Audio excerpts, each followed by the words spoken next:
Hello, everybody. We're back. Another episode of Goddess Bible Study. Ed Dodge, I'm your host. LostGoddess.io is let me stop sharing for a moment so we can see everybody. LostGoddess.io is the website, is my Substack where you can see all the write-ups. We've got Lisa Adams in the house, our pagan priestess. We got Bishop Nathan Wilson coming in from Australia, our Gnostic bishop, and we got Father Joshua the Apostate, our Orthodox representative over here. So, anybody want to say hello or anything you want to say before we get started? We missed you, Ed. All right, well, it's good to be back. It's good to be back. We took a couple weeks off, summertime stuff and travel and ayahuasca journeys and all that jazz. So, let me share the screen here.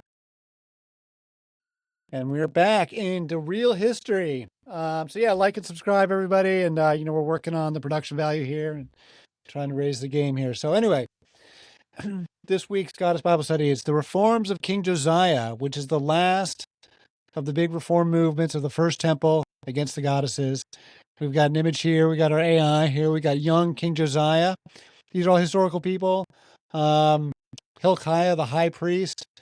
And they're doing the reforms. They're tearing down the Asherah pole. They're smashing some altars. They got, some fiery sky around the temple there. Don't look too close at the scroll there. Might make you think you're in the Matrix. But anyway, so in this episode of Goddess Bible Study, we continue with the three most important kings in the late First Temple period and the final, most sweeping revolt against the goddesses. Last episode, we covered King Hezekiah, a nearly messianic figure who saved the temple and the entire Yahweh movement from near extinction at the hands of the Assyrians. Hezekiah was one of the great Yahwist reformers, working to remove all the goddesses and all the pagan traditions and centralize worship in the Jerusalem temple around Yahweh alone. But Hezekiah's reforms did not outlast his reign, and they were reversed as soon as he died. Excuse me. So 698 to 642 BC is King Manasseh. So I actually had somebody write me a comment saying that they objected to my use of BCE before Common Era instead of just saying BC and AD because, we should keep the Christ in it, he said, basically. What do you guys think? Any thoughts on BC versus BCE? Anyone care? Keep the BCE. All right, there's one vote. So King Manasseh. Hezekiah died a few years after the Assyrian siege and was succeeded by his son. King Manasseh had Judah's longest reign, holding the throne for 55 years, but the Book of Kings only mentions him briefly. Manasseh reversed Hezekiah's reforms and reinstated pagan worship, placing a new Asherah pole in the temple. He is condemned in the Bible as one of the worst kings of Judah, but the historical record shows that his reign was a time of stability and trade.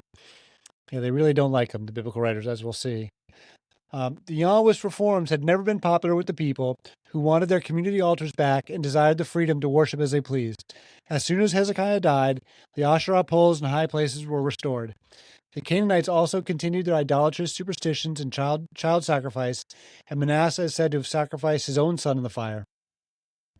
The people probably thought highly of Manasseh as he brought peace and prosperity to Judah. Manasseh was a loyal vassal of Assyria and is listed in the records of multiple kings as an ally. Judah had favored trade relations with Nineveh, and there were profitable exports of olive oil and wine to the empire. So the reinstatement of folk religion was likely a smart political move that earned the loyalty of the people, but the Bible does not see it that way. In rabbinic literature, Manasseh is said to have murdered the prophet Isaiah, and his idolatry is blamed for Jerusalem's later destruction by the Babylonians. The great rhetorical feat of the Bible and of later tradition is to reframe the invasions by outside military forces as being caused by Yahweh. It is hard to imagine anyone alive at the time taking seriously the claim that the mighty Assyrians or the Babylonians were following Yahweh and not their own, much more powerful gods, Ashur and Marduk. I want to talk about that for a moment before we get into this quote. The idea that this is the great thing the Bible does is everything, because once they come to monotheism, then everything is controlled by Yahweh. And so they'll say that the destruction of Jerusalem at the hands of the Babylonians is caused by Yahweh because they had failed to worship him properly. But if you were alive at that time and you're trying to make this argument to some Babylonians that that their god Marduk is really a really old and very highly esteemed god of the region of the era, that somehow Yahweh is more powerful than Marduk could be kind of ridiculous, or of Ashur.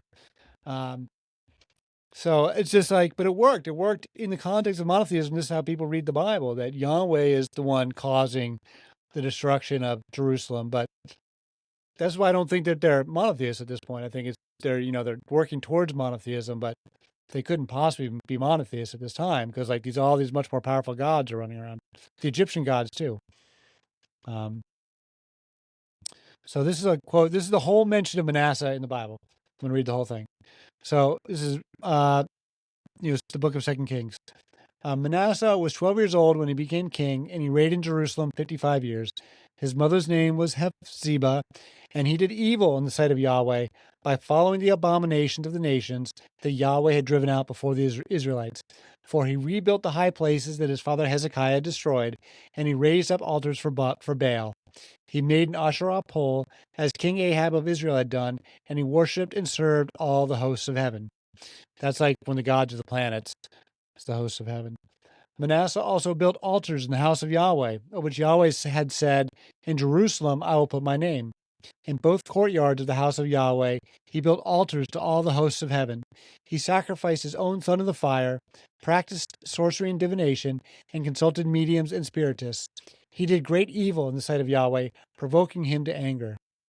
Manasseh even took the carved Asherah pole he had made and set it up in the temple, of which Yahweh had said to David and his son Solomon, "In this temple and in Jerusalem, which I have chosen out of all the tribes of Israel, I will establish my name forever. I will never again cause the feet of the Israelites to wander from the land that I gave to their fathers, if only they are careful to do all I have commanded them, the whole law that my servant Moses commanded them." But the people did not listen, and Manasseh led them astray. So they did greater evil than all the nations that Yahweh had destroyed before the Israelites. And Yahweh spoke through his servants, the prophets, saying, "Since Manasseh king of Judah has committed all these abominations, acting more wickedly than the Amorites who preceded him, and with his idols has caused Judah to sin, this is what Yahweh the God of Israel says. Behold, I am bringing such calamity upon Jerusalem and Judah that the news will reverberate in the ears of all who hear it. I will stretch out over Jerusalem the measuring line used against Samaria, and the plumb line used against the house of Ahab, and I will wipe out Jerusalem as one wipes out a bowl, wiping it and turning it upside down. So I will forsake the remnant of my inheritance and deliver them into the hands of their enemies, and they will become plunder and spoil to all their enemies, because they have done evil in my sight and have provoked me to anger from the day their fathers came out of Egypt until this day. Moreover, Manasseh shed so much innocent blood that he filled Jerusalem from end to end, in addition to the sin that he had caused Judah to commit, doing evil in the sight of Yahweh.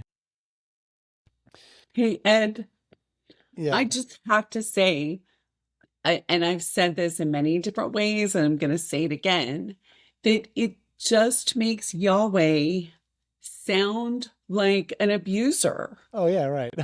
Like he wants everybody to do what he says, and if they don't, he's, instead of being like loving or like, oh, here, come worship me, I'm gonna strike you down. And, I mean, Absolutely. where is the incentive there? What do they?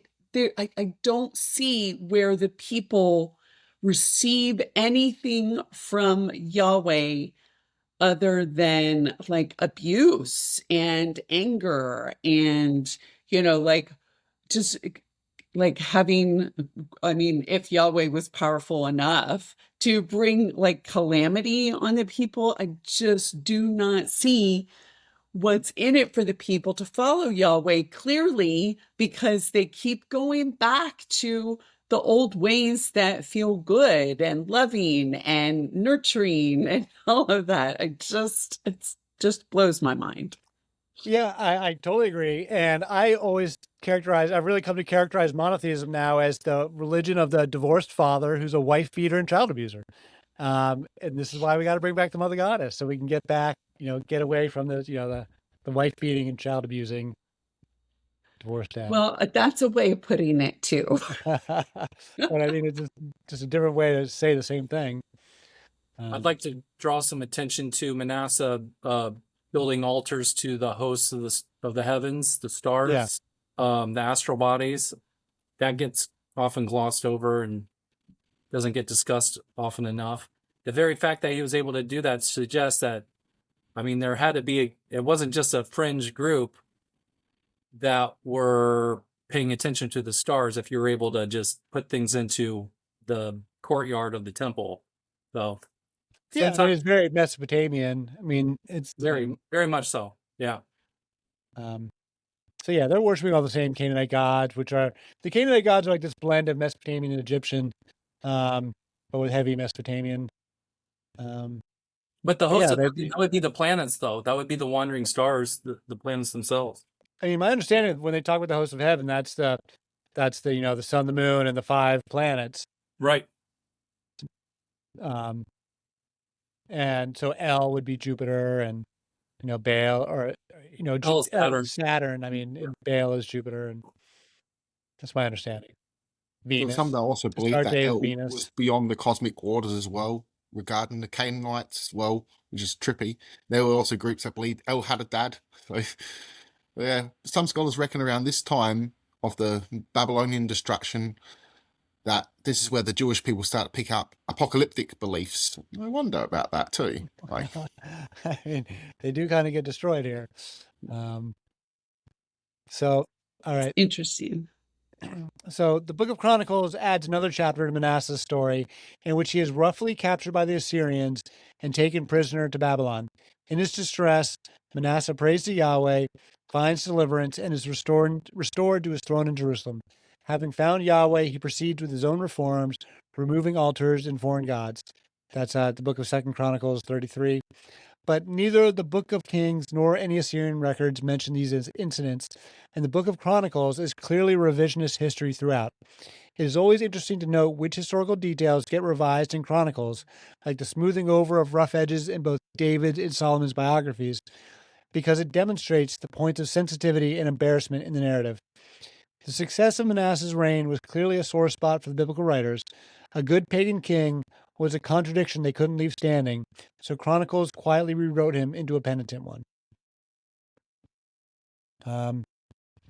So 640 to 609 BCE, King Josiah the Reformer. So this is the heart of the story now. King Josiah is the important one. King Josiah was a grandson of Manasseh and took the throne at the tender age of 8.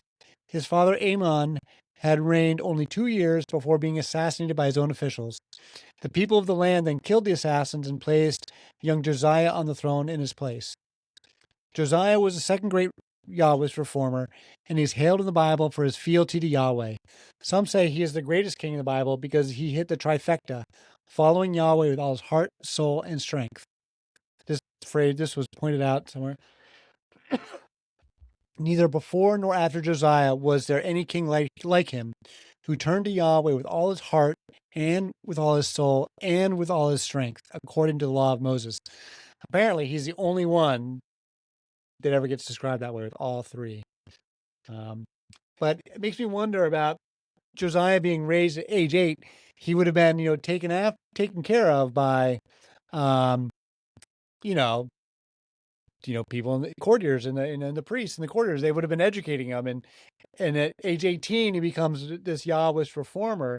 It makes me wonder, if the same officials that killed his father, or the same, maybe not the exact same guys because those guys got killed, but if they were trying to manipulate events and trying to steer the young king back to Yahweh, I can see that happening. So anyway, the reforms of Hezekiah and Josiah are the high water marks for the Yahwist during the First Temple period. King Josiah had a large influence on the writing of the Bible, as significant portions were likely written during his rule. When Josiah was 18, he ordered renovations to the temple in Jerusalem. During the work, Hilkiah, the high priest, discovered, quote-unquote, the lost book of Moses, the book of the law, which we now see in the biblical book of Deuteronomy. Modern scholars agree that a 600-year-old scroll couldn't have suddenly been discovered intact, and most believe it was actually written during Josiah's reign. The lost book of Moses was brought to the king and read aloud to him. Josiah was deeply moved by the words and immediately commenced reforms to bring his nation back into the grace of Yahweh. Josiah banned all other forms of worship and began a campaign to once again wipe out the pagan traditions and centralize worship at the temple in Jerusalem. So this is from 2 Kings 22. Then Hilkiah the high priest said to Shaphan the scribe, I have found the book of the law in the house of Yahweh. And he gave it to Shaphan, who read it. Shaphan the scribe told the king, Hilkiah the priest has given me a book. As Shaphan read it in the presence of the king, when the king heard the word of the book of the law, he tore his clothes.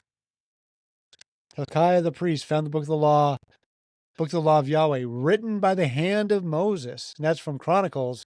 Again, always elaborating a little bit more in Chronicles. This time it says, written by the hand of Moses. The first one doesn't say that. Of course, we don't think Moses wrote anything because there's no evidence they were literate at that time period. After finding the scroll, the priests then did something interesting. They consulted a prophetess named Huldah to confirm that the text was legitimate. She confirmed that the wrath of Yahweh was upon them. Huldah is one of only 7 prophetesses in the entire Jewish tradition, only 5 of whom that are named in the Bible, plus 2 more. Not much is known about her, but the Huldah gate on the Temple Mount still bears her name today. So we have talked about Deborah and Miriam were the first 2, and then Huldah's the third, and there's 2 more later on in the Persian period, and then 2 more in the post-biblical rabbinical text.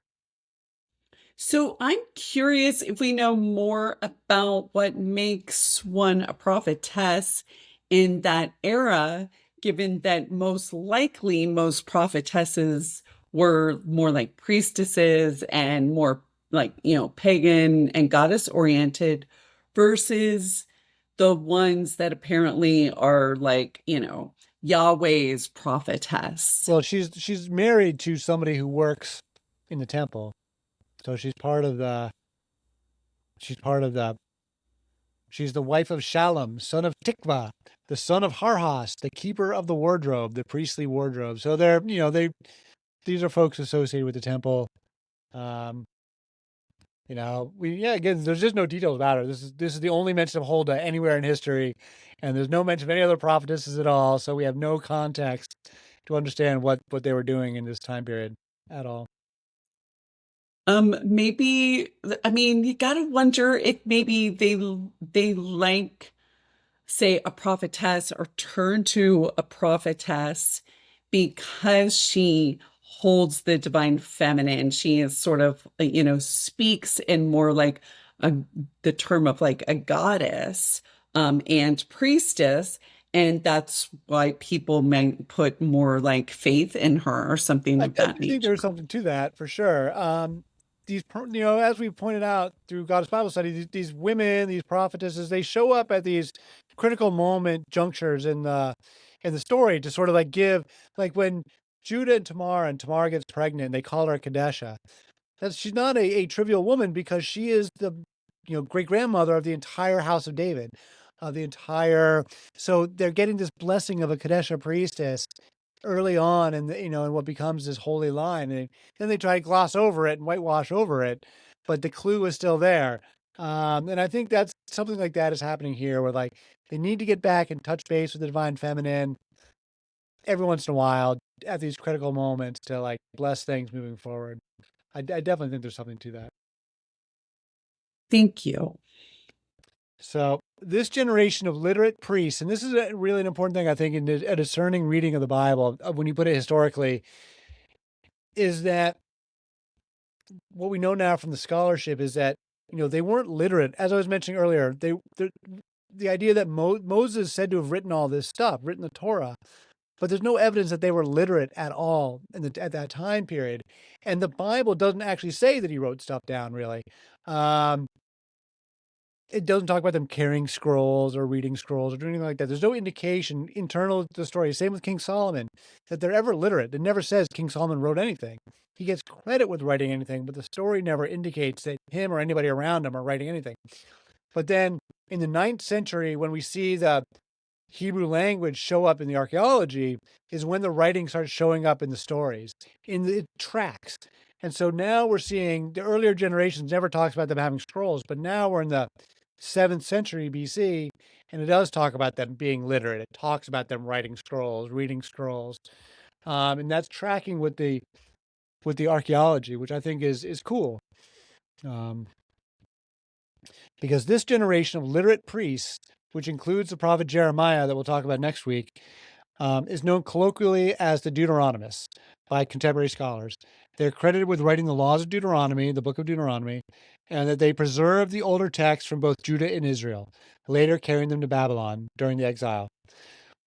And they are thought by most scholars to have written the historical books of Joshua, Judges, Samuel, and Kings, which share a common voice throughout. And I personally believe that this same generation also produced the Garden of Eden story, which is the divorce papers for the goddess, as part of these reforms that they're going through in this whole century, really, between Hezekiah and, not to put it like in a decade, but this whole general period. Josiah has a pretty long reign, 30 or 40 years. So you got quite a while where they're able to work on this stuff.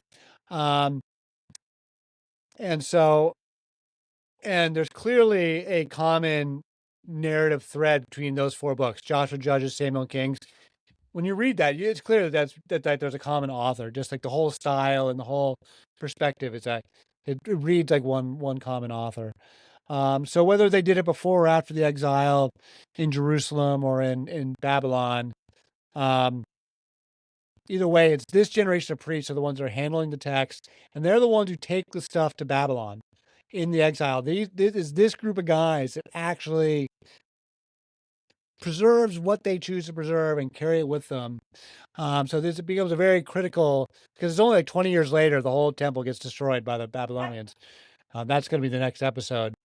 Jeremiah witnesses the destruction and they go into Babylon in the next episode. So this group of guys are pretty critical in terms of framing the whole history and preserving the history and giving their gloss to the whole thing. Something I want to mention as well quickly regarding like papyrus papers back then. For a papyrus scroll, that would have been basically 1 or 2 days' wages of someone's work back then. For something as big as, say, a Torah or a Bible or something of account of religious writing, that would have been months or weeks of wages, possibly years, to afford such a scribe to do such a work as well, which people don't take into account as well. Yeah, so very expensive. It was like a blockbuster thing. I don't think there's very many people doing literacy. And then they had to copy these scrolls just to preserve them. So it's like an act of constantly copying scrolls over and over again. In which case you get all sorts of like, did the text drift through error and editing and but it's very much, these are living documents, the individual scroll I don't think lasts all that long, really. Not like, hundreds of years. So anyway, so now we're going to get back to the Bible. We're going to read about Josiah here. So then the king summoned all the elders of Judah and Jerusalem, and he went up to the house of Yahweh with all the people of Judah and Jerusalem, as well as the priests and the prophets, all the people, small and great. And in their hearing he read all the words of the book of the covenant that had been found in the house of Yahweh. So the king stood by the pillar and made a covenant before Yahweh to follow Yahweh and to keep his commandments, decrees, and statutes with all his heart and all his soul, and to carry out the words of the covenant that were written in this book. And all the people entered into the covenant. Then the king commanded Hilkiah the high priest, the priest second in rank, and the doorkeepers to remove from the temple of Yahweh all the articles made for Baal, Asherah, and all the hosts of heaven. And he burned them outside Jerusalem in the fields of Kidron, and carried their ashes to Bethel. Josiah also did away with all the idolatrous priests ordained by the kings of Judah to burn incense on the high places of the cities of Judah, and in the places all around Jerusalem, those who had burned incense to Baal, to the sun and the moon, to the constellations, and to all the hosts of heaven. He brought the Asherah pole from the house of Yahweh to the Kidron Valley outside Jerusalem, and there he burned it, ground it to powder, and threw its dust on the graves of the common people. He also tore down the quarters of the Kadesh, the male shrine prostitutes that were in the house of Yahweh, where the women had woven tapestries for Asherah. We'll come back to all these details and talk about them. Then Josiah brought all the priests from the cities of Judah and desecrated the high places from Geba to Beersheba, where the priests had burned incense. He tore down the high places of the gates at the entrance of the gates of Joshua, the governor of the city, which was to the left of the city gate. Although the priests of the high places did not come up to the altar of Yahweh in Jerusalem, they ate unleavened bread with their fellow priests. He also desecrated the Topheth in the valley of Ben Hinnomah, so that no one could sacrifice his son or daughter in the fire to Moloch. And he removed from the entrance to the house of Yahweh the horses that the kings of Judah had dedicated to the sun. They were in the court near the chamber of an official named Nathan Melech, and Josiah burned up the chariots of the sun. He pulled down the altars that the king of Judah had set up on the roof near the upper chamber of Ahaz, and the altars that Manasseh had set up in the 2 courtyards of the house of Yahweh. The king pulverized them there and threw their dust into the Kidron Valley. The king also desecrated the high places east of Jerusalem, to the south of Mount Corruption, which King Solomon of Israel had built for Ashtoreth, the abomination of the Sidonians, for Chemosh, the abomination of the Moabites, and for Milcom, the abomination of the Ammonites. He smashed the sacred pillars to pieces, cut down the Asherah poles, and covered the site with human bones. Hey, quiet, dog. Shh. He even pulled down the altar at Bethel, the high place set up by Jeroboam, son of Nebat, who had caused Israel to sin. Then he burned the high place, ground it to powder, and burned the Asherah pole. So that's 2 Kings 23, 1-15. Just as a little bit more. Just as Josiah had done at Bethel, so also in the cities of Samaria, he removed all the shrines of the high places set up by the kings of Israel who had provoked Yahweh to anger. On the altars, he slaughtered all the priests of the high places, and he burned human bones on them. Then he returned to Jerusalem. The king commanded all the people, "Keep the Passover of Yahweh your God, as it is written in the book of the covenant." No such Passover had been observed from the last days of the judges who had governed Israel through all the days of the kings of Israel and Judah. But in the 18th year of Josiah's reign, this Passover was observed to Yahweh in Jerusalem. Furthermore, Josiah removed the mediums and the spiritists, the household gods and idols, and all the abominations that were seen in the land of Judah and in Jerusalem. He did this to carry out the words of the law written in the book that Hilkiah the priest had found in the house of Yahweh. Neither before nor after Josiah was there any king like him, who turned to Yahweh with all his heart and with all his soul and with all his strength, according to all the law of Moses. Nevertheless, Yahweh did not turn away from this fury of his burning anger, which was kindled against Judah because of all that Manasseh had done to provoke him to anger. For Yahweh had said, "I will remove Judah from my sight, just as I removed Israel. I will reject this city Jerusalem, which I chose, and the temple of which I said, my name shall be there." As for the rest of the acts of Josiah and all his accomplishments, are they not written in the book of the Chronicles of the kings of Judah? During Josiah's reign, now this part's funny. During Josiah's reign, Pharaoh Necho, king of Egypt, marched up to help the king of Assyria at the Euphrates River. King Josiah went out to confront him, but Necho faced him and killed him at Megiddo. 2 Kings 23, 19-29. So after all that stuff and all those reforms, he just gets whacked very unceremoniously by the king of Egypt, and Yahweh doesn't defend him at all. All right, so we can comment on all this stuff. Anything before I dive into the commentary? The Euphrates River. That's interesting. There's seen a few battles. Also piracy, especially with Canaanite raiders as well, which is going back to a long time. They would use those rivers to go out, and I believe it's to the Persian Gulf, and along those lines they could raid places like Ethiopia and all that sort of stuff, and that's why the Sarshu were also called troublemakers by the Egyptians by raiding their provinces. So I find that kind of interesting. So it's like a lot of violence around that region. Yeah, especially in this time period. So Josiah's reforms were far-reaching. The Asherah pole installed at Solomon's temple was cut down, burned, ground into powder, and the dust scattered over the graves of her own worshippers. The burning of incense in the high places is condemned, as is the worship of Baal and other gods. So I think this part is definitely ritualistic. When they take the Asherah pole, cut it down, burn it, ground it to powder, and scatter it on the dust of people, that is, to me, is very clearly theological, spiritual warfare, and definitely a ritual for sure.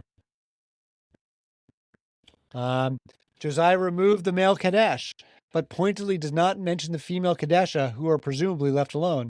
The priestesses were always a much tougher target. So these are the male Kadesh, these are the trans folks, these are the transsexuals of their era. and they're getting chased out. Only ever mentioned when they're being chased away, but this is one of those times. And the text also mentions that the women in the temple did sacred weaving for Asherah, using cannabis hemp, perhaps. Doesn't specifically say it, but it could be. But fabrics and tapestries were commonly used in temples of the period to create separate rooms, tents, and pavilions to house guests, vendors, or perhaps the Kadesha themselves. And weaving is obviously women's work, women's industry, women's income, and the goddesses are very much associated with weaving. Asherah is, so is Athena. It's one of the, great, the arts of civilization is weaving and associated with women for sure. So Josiah also desecrated the Topheth, the burial ground for infant sacrificed, so that it could not be used today. Perhaps, which is why no Topheth has ever been found. None have been found in Israel, so it's controversial whether they actually did it. All the ones that have been found were like in Carthage and some other places, but no one has dug up a Topheth in Israel. Josiah destroyed the high places that Solomon built for Astarte and the other foreign gods. Here the writers again refer to Astarte as Ashtoreth, the shameful Astarte, the vile goddess of Sidon, and confirming once again that King Solomon had worshipped her. So the slut shaming, here once again, the slut shaming of Astarte, the love goddess. They call her the vile goddess of Sidon, and of course Jezebel is from Sidon. Josiah even pulled down the altar at Bethel, a center for the worship of El, and the great rival to the Jerusalem temple. The altar of Bethel was first established by Jacob when he got the name Israel, and he wrote on it, El Eloi Israel. El is the God of Israel, not Yahweh. It was also the site where Jeroboam had built one of the golden bulls to El after Israel split from Judah. Josiah defiled the ancient altars by digging up the nearby graves and burning the human bones on them. The king condemned the shamans and spiritists and eliminated household god worship. Archaeologists have found shrines from this period that were deliberately overturned and dismantled, evidence that appears to confirm the reforms of Josiah and Hezekiah, which we discussed in the last episode, such as Tel Arad as an important site. The household gods mentioned may be connected to the smaller pillar-based figurines that archaeologists have found all over Israel. These figurines were popular in the 8th to 7th centuries BC, precisely during the reigns of Hezekiah and Josiah, and continued to be made right up until Jerusalem was overthrown and the Hebrews exiled. Though obviously feminine, scholars are not entirely sure what these objects were for, but they were common in households through Jerusalem. So these are the famous Judean pillar-based figurines. These are from some museum. I don't have the quite accreditation for it. But like 1,000 of these things have been found, and they're in a number of museums. I think they're supposed to not just represent like women or goddesses, but like clearly motherhood and nurturing and nourishing. Yeah, like the gift of life. Yeah. They're in the houses, they could be like little idols that they had on their home altars and 100%. And even dolls maybe that children played with. Or dolls that play with. All these things have been suggested for sure. And Yeah. the point is nobody knows precisely. We just know they're common, they were using them for something. All right. And clearly people could just hand make them themselves at home. Yep. There's two different styles. These ones on the left are just, they call them pinch face. Yeah. They're clearly like being done with your fingers. And the ones on the right are done in a mold. And both sides, I think both are equally common.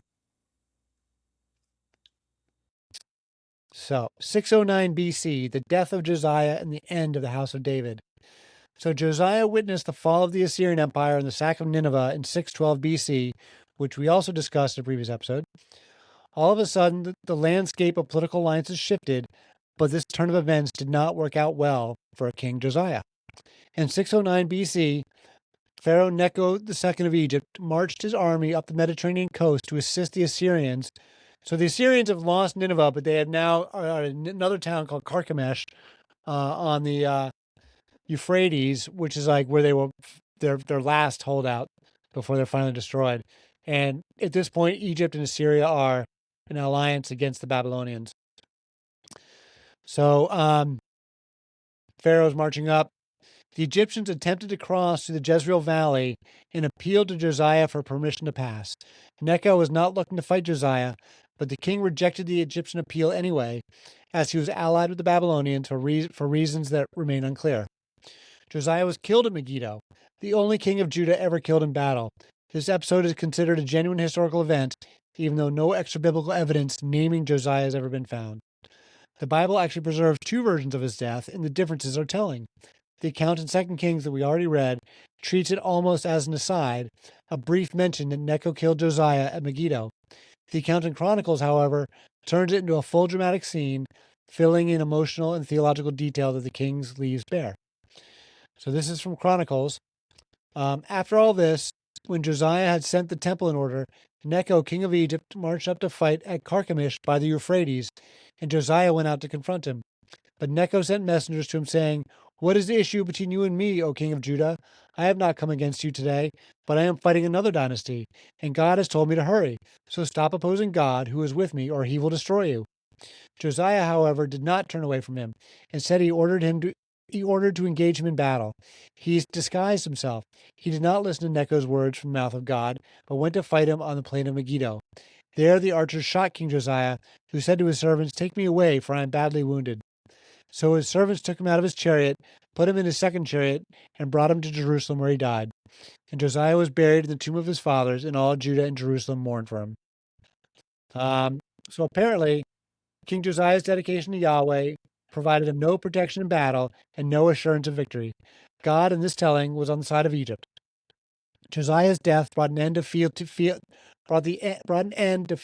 to Yahweh in Judah.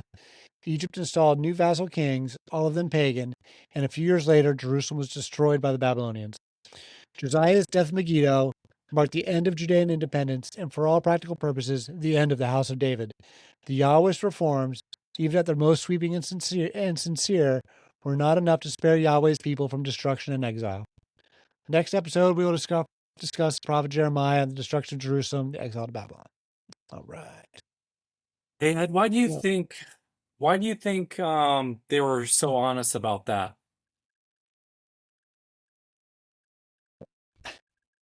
The first pass that they recorded was honest, and then with successive editing, they bury it in theological, they skew it theologically. So, but it's just a fact that King Solomon worshipped goddesses, and then they got to make excuses for it. It's just a fact that their best guy, Josiah, got whacked on the battlefield in a fight that he didn't need to go into. And it really makes him look dumb, Well, and with regard to the invocation of God, even where the Pharaoh Necho says, "Look, you're getting in the way. God told me to do this," and then Josiah still dies. I mean, this. Well, and that's Chronicles. So that's clearly the second edition, and they're like, well, if not the third edition of this story, and now they're just saying, well, God's just on the side of Egypt just because they want to put God on the winning side of the battle. But this is what I was speaking to before about how they reframe the entire narrative so that all these foreign armies are agents of Yahweh and not Judeans, Right. Well, I mean, the Egyptians would have been worshiping and speaking about different gods, I would Osiris think. and Horus, right? Yeah. But and they've got their own very powerful gods. But earlier in the narrative, there was the whole thing where Yahweh's like, if you don't do what I say, I'm going to wipe you off the map. And did so. Even Josiah when did what he said. Right, Josiah undertook the reforms that Yahweh was looking for. So Yahweh didn't really care at all. It was more I kind of think of remember when you're kids and you have all the little green army men and you set it all up for this epic battle, and 2 seconds it takes to just go in and and destroy it. And I just think of Yahweh as being that that sort of mindset. Very sort of mercurial, very sort of I don't know, maybe bipolar and sociopathic. Just, it makes no sense. Well, in contrast to Jesus saves, Yahweh doesn't save anybody. Mm-mm. There's never anywhere where it's like Yahweh saves. Yahweh is salvation. Like, no, Yahweh is punishment. Yahweh is always punishment. I think some of these So apocalyptic then, reforms took place to challenge these motives of the punishing God, rather putting it as, look, if they believe a perfect God wouldn't be capable of bloodshed and punishing his own people. So I actually see some of that apocalyptic and mysticism as a direct challenge to this war cult, basically. Well, sure. By the time you get to the Gnostics, absolutely. yeah. And so at that point, then what I'm curious about is like, who is the God that they're speaking to and worshiping, and that ultimately is supposed to be the father of Yeshua or Jesus? The Egyptians in that passage, or in general? No, like what Nathan was just speaking to, like later on when somehow I guess God needs new PR or whatever, right? Like who is that God? Are they still talking about Yahweh? I don't think so, because if you look at the words Jesus uses, he never says Yahweh. He just says Adonai, he says Abba, and he says Theos Ipsistos, which is El Elyon. And he says that we're all children of El Elyon, but he doesn't say we're children of Yahweh. And if you look at the ones he's challenging, it's the Yahwist cult. And then the beliefs he states, Gehenna, a place of punishment. The Pharisees, Sadducees, and Herodians didn't believe this. This was apocalyptic and mystic beliefs only. They're the only groups that believed in, but they're torn between two groups, one that worships Yahweh, one that worships El, but the Yahweh they're worshipping isn't the same Yahweh. It's a blend of Yahweh and El. So it's like, it's weird. Judaism's weird. Yeah. Yeah, but Jesus does refer to, like, before Abraham was, I am. So he does play with the Yahweh. Yeah, but the Yahweh doesn't really actually mean I am. If you go into Yahweh's meaning, it's a little bit different. It's along the lines of Baal, basically, for a Lord, but I am can be, it directly translates from different words. I'm unsure of the origins. It could be Yahweh, don't get me wrong, but it could also be Yahu or Yahweh. And it's a bit complex, so it goes back to that tribal element, and sometimes that directly, or Sabaoth, for instance, IAO, or AIAW, that's gone back to El, so an unpronounceable name of El. So it all comes from somewhere. It's just that the Yahweh cult adopted this. So it's hard to say who Jesus is really talking about, but he never does. He never says Yahweh by name, but he does say El Elyon by name. That's also there's another detail though, Nathan, which is in the Second Temple of Judaism. Nobody said Yahweh. You weren't allowed to say the name Yahweh. Exactly. Yeah, on the feast on certain times of the year, the Jewish people would gather up to hear them say their unpronounceable names of God.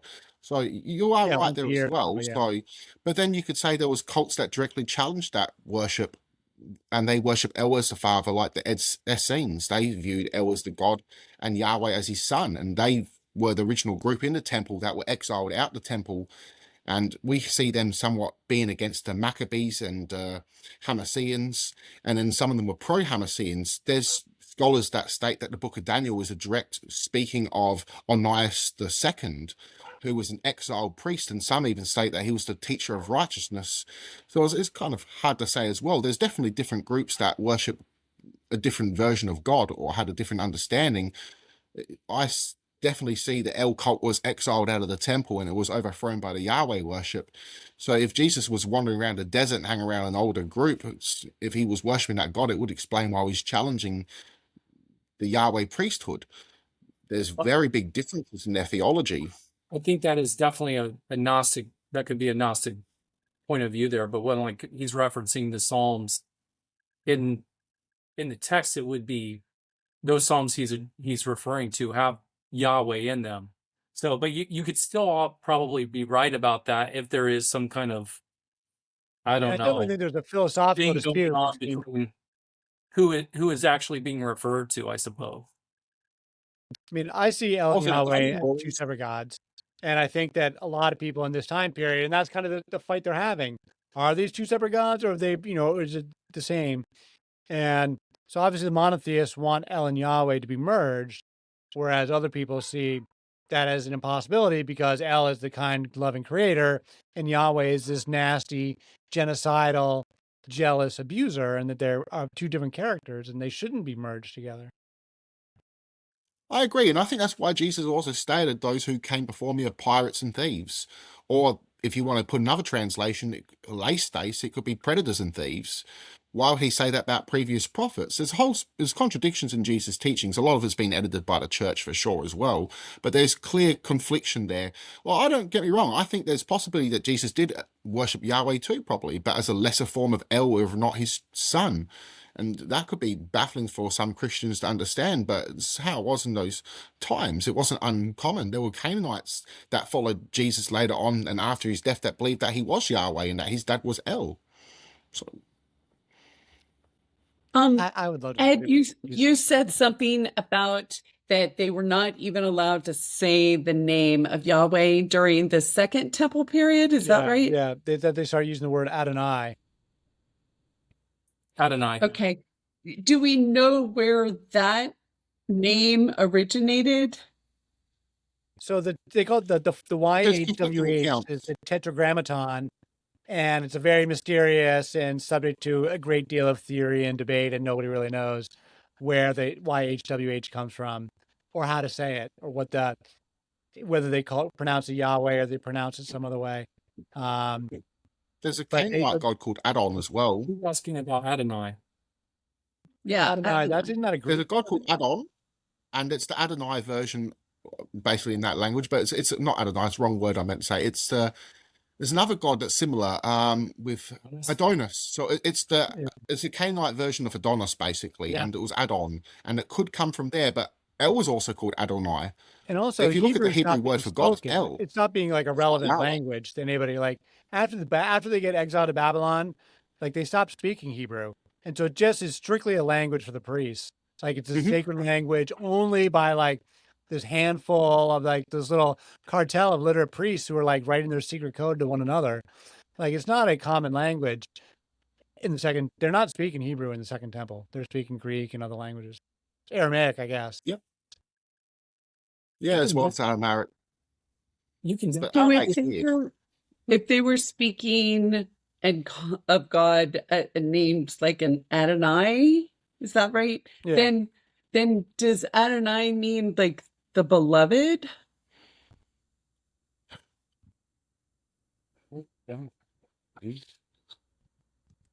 Had a page of what it meant. I wrote down some Hebrew a while ago, and I might have lost it. Adonai is a Hebrew name for God. Almighty is one translation, I'm pretty sure. Lord as well is another one from the Greek word Kyrios. So, but Hebrew is a bit different to the Greek. So, but the Greek is trippy because it also has Aramaic words in there as well. So there was definitely Aramaic speaking going on and diversity. Right. But so yeah, what did you find, Ed? It just means Lord. It's just another way of saying Lord. Okay. It's a Hebrew also, word. Sir and Master. I forgot about that one as well. Okay. Lord, Majesty. Anyway, let's talk about the reforms a little bit more. Josiah's a very interesting character. He looms very large in the biblical imagination, but he doesn't leave any real mark in the archaeology. Like there's no coins of Josiah. I'm surprised if they haven't found any. He doesn't show up in the records of the Assyrians. Like even the Egyptians who had left a record of this battle, like don't even like mention Josiah's name. So he couldn't have been. He doesn't seem to have been a very important figure to his neighbors. And his people didn't like him. They reversed they all go right back to the paganism. Both as soon as both the former kings are dead, like they immediately Asherah poles are right back up. So I think that's interesting.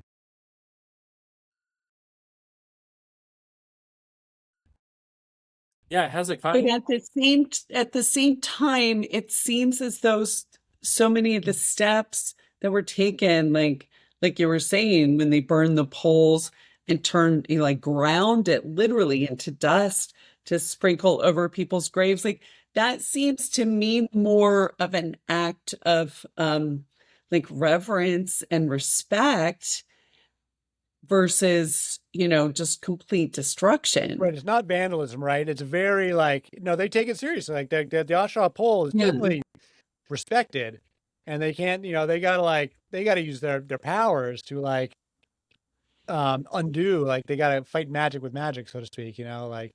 But it's also like a returning of the goddess back unto herself, because she is earth, she is material, she is, she is the soil and Right. everything. But it's very disrespectful. I mean, like they're digging up the bones of the people, and like they are trying to wipe them out. It's I wonder how it really went down. Like Right. this would be such a fascinating thing to go back in time to see these. And how much of these stories that we're getting is like complete fiction. Like how close to like Right. actual events are these even? Because I do think Well, something happened, but I think it's also always exaggerated. Well, I mean, clearly so much of it is more psychological than anything, right? Including the burning of the bones, because that's just like to like mess with people and upset them and kind of get them in like riled up. And, that's kind of how a lot of that stuff works. It's like psychological. Also an insulting of their afterlife too, basically too. Oh, you're right about that. Yeah, right. Yeah. Oof. True. Good point. Yeah, like disrupting afterlife traditions. There's a lot of ancestor worship. Certainly the Romans. I don't know about the Canaanites, but I think it's probably true. That ancestor worship. And so like if you mess with the family graves, you're probably upsetting the whole, the whole balance, the whole afterlife. Removing your guardians and all that sort of stuff, because that was a belief thing. Even with some Jews, they believed that your family could be guardian angels. Not all Jews, obviously. Some didn't believe in angels or an afterlife. So it's. But and then the like attempt once again, right, to centralize like religion and the power by telling people that they could not worship at home, which like, how are you going to police that?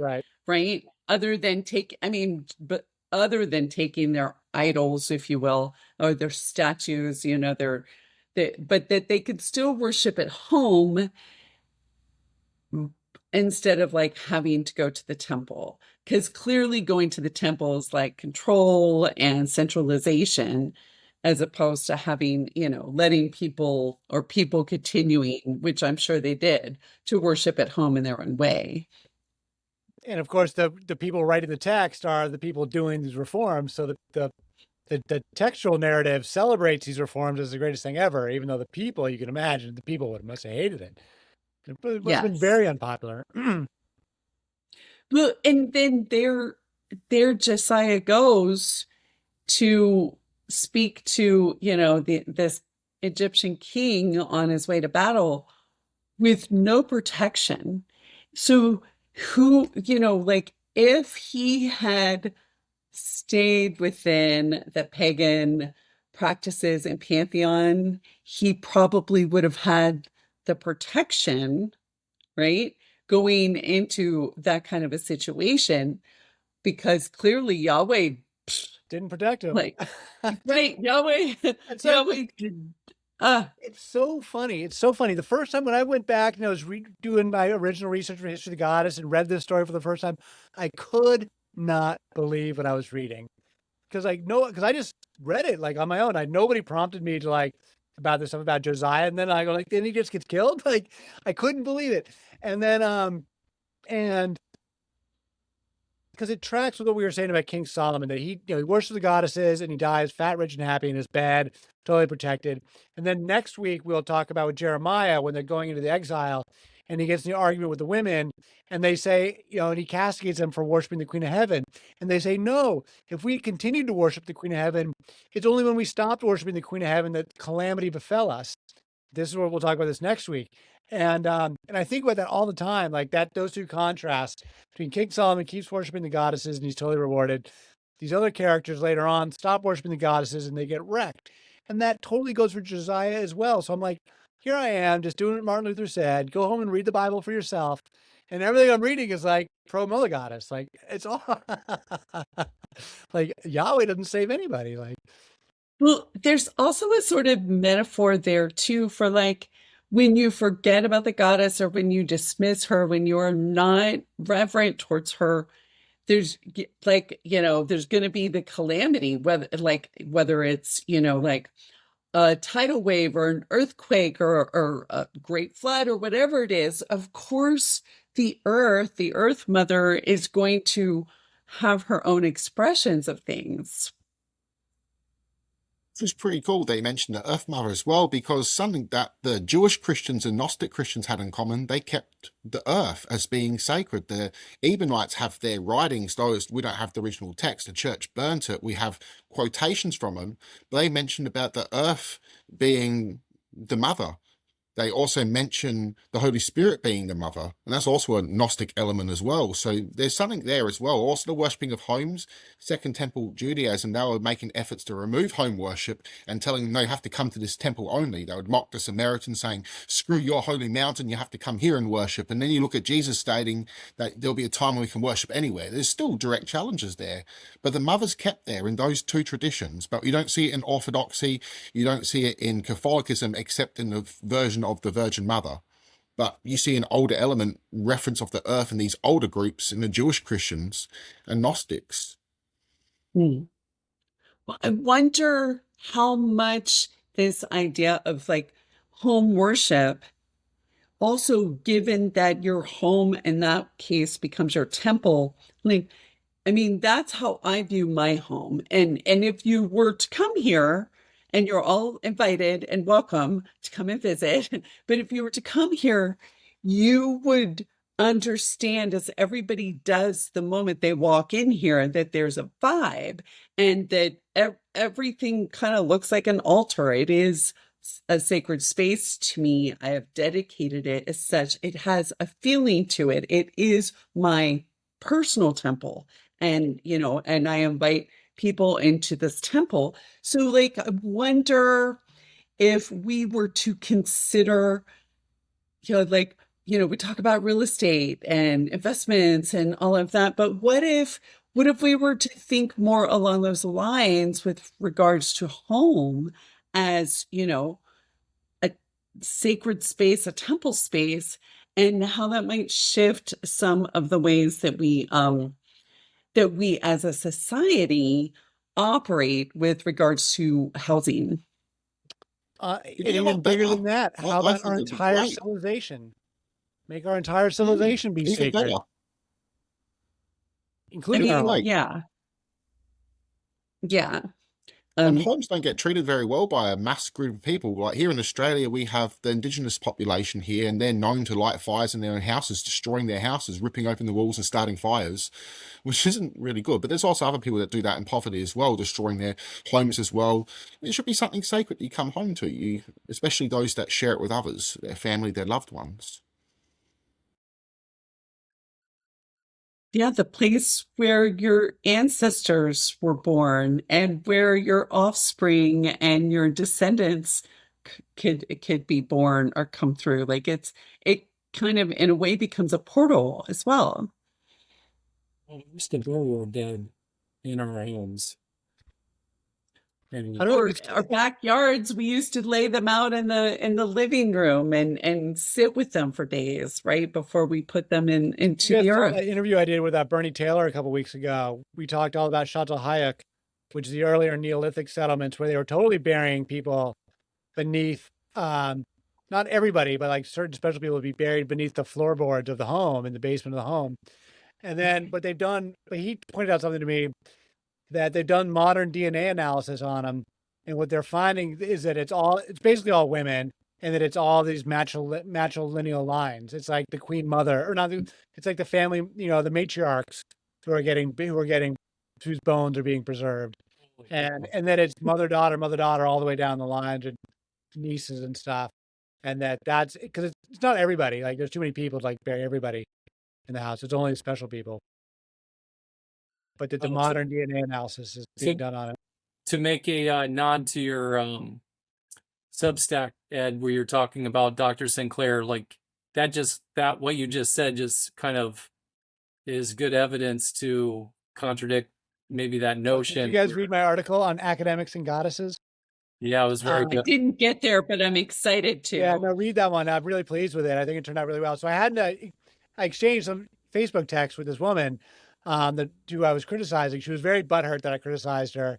And she said she's not an atheist and kind of like was pretty indignant that I called her an atheist, even though I was really trying to make the point that academia is atheist. And I stand by that comment that scientific materialism and anything that gets published in an academic journal is atheist by nature, regardless of whether the academics themselves are atheists. The work is an atheist piece of work because that's the only thing that's allowed to be published. You have to use a materialist framework inside of academia nowadays, and they very much ring fence, and gatekeep what is acceptable inside of academia. They do not engage with these ideas on a theological basis. And so to just engage with this stuff through academic journals, which is what she told me to do. She's like, if you read more academic journals, you'd know what you're talking about. And I was like, piss off, lady. Like, that's the whole point, is that like, I disagree with academics. I didn't really get into too much with her. She was like, I'm not going to talk to you anymore. But she was very annoyed that I criticized her, even though I really wasn't trying to be personal about it. Her work was really good. It's just that you got to read it because, like, she lists every single important piece of text from the 1850s on that has developed these mother goddess ideas, which were very popular in the 20th century, like very popular and really like gaining a lot of steam up until Maria Gimbutas. She was the last one. She died in 1994. She was the last goddess academic. And ever since the 90s, they've been poo-pooing on matriarchies, ritual sex, goddesses, the whole 9 yards, the triple goddess. They know all about it. And they're like, it's all bullshit. And I'm just like, you guys are crazy. And I frankly don't think the work is very good. The scholarship. Cynthia Eller is one who's written on matriarchies. I don't agree with her work. Stephanie Boudin is the only one who wrote on ritual sex, poo-pooing the idea of temple prostitution. She's the only one who wrote it. I think her work sucks, frankly, because she totally cherry picks the evidence. I can totally write a critique of her work because I don't think it's very good. And yet everybody references her. Everybody references Stephanie Boudin as though she somehow single-handedly deconstructed the entire notion of ritual sex. Nobody else has like backed up her work with more scholarship. All the other scholarship says otherwise. So I'm really super critical of the academics in this field. I find them quite maddening and frustrating to deal with. And she was a perfect representative. What's his name? Richard. He's a Jesus mythicist guy. He's kind of fuck, his name will come to me. I got in a big argument with him. He wouldn't talk to me on camera. These guys are lame. I just think they're so lame. Well, they're keeping a very closed-minded view, certainly, and not considering different possibilities and perspectives, which is that is disappointing. That's such a shame because you would like to think that academia is about having those kinds of discussions and, like explorations and staying curious and learning more. No, they absolutely are not. Ever since the post-Cold War, Western academia went completely off the rails. Once Michel Foucault became the most cited scholar in Western academia, he's a famous postmodernist who says there is no fundamental reality. There is no truth. There's only power structures and who gets to determine truth. Ever since Michel Foucault became the number one scholar, it's been downhill ever since. Judith Butler too, I think, is totally a wreck. So I don't trust the contemporary scholarship in the humanities at all. I think they're it's gotten really bad, really toxic. All the eco-Marxism that I was involved in is all super toxic. Mm-hmm. Mm. So, but I'm going to look forward to getting into it with them more. It was kind of a fun conversation. Well, I think really what's happening though is that the change isn't going to come from, and is clearly not coming from, the academics, right? It's much more of a grassroots, and also sort of like a wave of consciousness that is shifting into, different understanding and like accessing what's within our DNA because it's ancient, right? It goes so far back. So I feel like that's the direction that things are headed, and like most things, it has to come from the ground up, especially if we're talking about something that's more goddess oriented, because we've got to start with the earth. We've got to start with what's beneath us and what is true and real. And pretty much the only thing we can point to that is true and real is nature. Because everything else is fake or contrived or manipulated or, mind control stuff. It really is. But that's some of my personal thoughts on how things work. Well, I like the nature comment, and I like the fact that, like we were just speaking about the DNA that's found with tracking a matriarchal line, that says a lot. That's the kind of evidence that we're kind of itching for, that says what we're getting at in this Bible study is that there is an element here that has been eradicated by these forces, and we see these forces alive and well in academia. We see it through the history of the church. When we were talking earlier, I was reminded of a man in the 2nd century, Marcion, who was condemned as a heretic because he saw what we're seeing in these scriptures. He was like, this Yahweh figure in the Old Testament, how are we supposed to reconcile this man as the father of Jesus? He really had a problem with this big time. And the church just flat out said, you're a heretic. We don't want to hear your opinion, and condemn that whole line of thought in an effort of control, just like the academians are trying to control the narrative now. Totally. So I think, Lisa, to your He also point, made the first New Testament as well. And then it took 200 years for the Catholic Church to make their own to challenge him, which is a long time for a Bible to not be in existence. And they just called him basically a follower of Simon Magus, saying that Simon Magus was the father of all heresies. But Marcion was a Paul fanboy. He was like, well, go Paul. He could not help but speak about Paul. He viewed his theology coming from Paul. But if you look at Simon Magus, he also stated that Yahweh was the demiurge, and he was a Samaritan Jew, and he got baptized by Philip. He's the only guy that's writing that we know for a fact, without a question, that actually met the disciples, that we have his text. Though we don't have that original text like Paul, but we know for a fact a lot of Paul's letters are all church edits. But we have something older from Marcion that we know that met the disciples. We know he existed. We have more evidence that Simon Magus existed than Paul.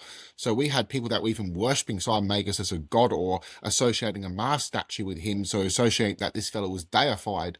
And he viewed that Yahweh and the angels were creators of this world, but basically in rebellion against God, or in some stories maybe under orders. It depends. It's up for the interpretation of what that belief of Simon Magus is.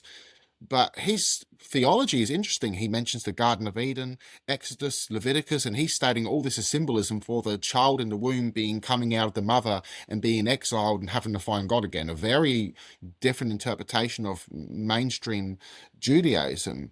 So we have this thought going on for a long time, which is pretty fascinating, of a challenging of Yahweh.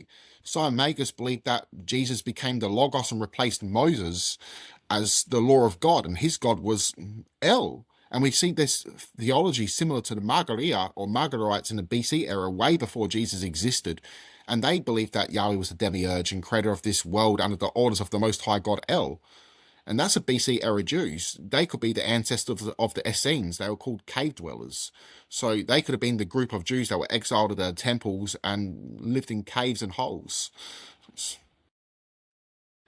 Fascinating. Every time you open your mouth, Nathan, I'm like, whoa, how much you know. It's wow. I would love to know what the original Jesus was actually teaching, because it's totally lost to us and we'll never know.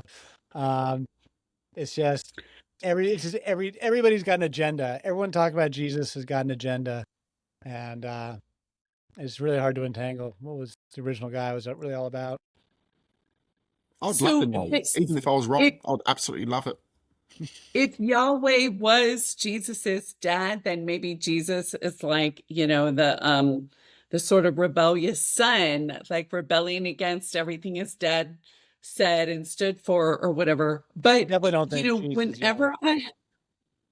whenever I have listened to the Gospel of Mary Magdalene, or because I have listened to it on YouTube, and then the Gospel of Thomas, and you get to hear what those two have to say. It's my understanding that Thomas literally wrote, like, that's older, and he literally wrote Jesus's words, but without the context and story around, like, well, when he went to the temple on the mount or whatever. It's nothing like that. It's just literally the words of Jesus, of Yeshua. It's very different sounding when you can take it in that way. And then the way that the Magdalene speaks is also, it's very different, and it does sound much more loving, and it feels like the goddess is just all through the text. Well, we will have a lot to say when we get to Jesus in Goddess Bible study. That will spend many episodes. I learned something new about Philip the other day that I didn't know, that I didn't quite realize, was that he's credited with going to India. So, like, he went to India in like the year 50 or something and stayed there. And like, they have it. He was one of the first, because I was looking up how long has Christianity been in India? And they said the first, that Philip, one of the first, or Thomas, I mean, one of the original disciples, the author of the Gospel of Thomas, was in India for a long time and started a whole church there, and has been there since day one. And that also plays into these, and that's separate, but plays into the idea that Jesus may have been in India during, he was missing for 18 years. We don't know anything about Jesus between age 12 and age 30. So a lot of people think he went to India. There's also traditions that he was in India for a while, which would make sense. And it makes sense why the Gnostic Gospels are so, Gospel of Thomas specifically is so Eastern influence. I mean, you read the Hinduism, Buddhism is just like all over it. It's very Eastern mystical framing of much of what's going on in that. So it all makes sense, that there's this Eastern influence. But I didn't really realize that actually archaeology is pretty sound, that he was really there like the year 53 or something and remained. Anyway, maybe we should wrap it up. Probably at the right amount of time here. Any final comments before we close out the night? No, Ed. Great topic tonight. Thank you very much. All right. Well, thanks, guys. Thanks, Lisa. Thanks, Joshua. Thanks, Nathan. And thank you, everybody, for anyone who's still listening. LostGoddess.io for the write-ups, and please subscribe and all that. And next topic will be Jeremiah and the exile to Babylon. So good night, everybody. Bye.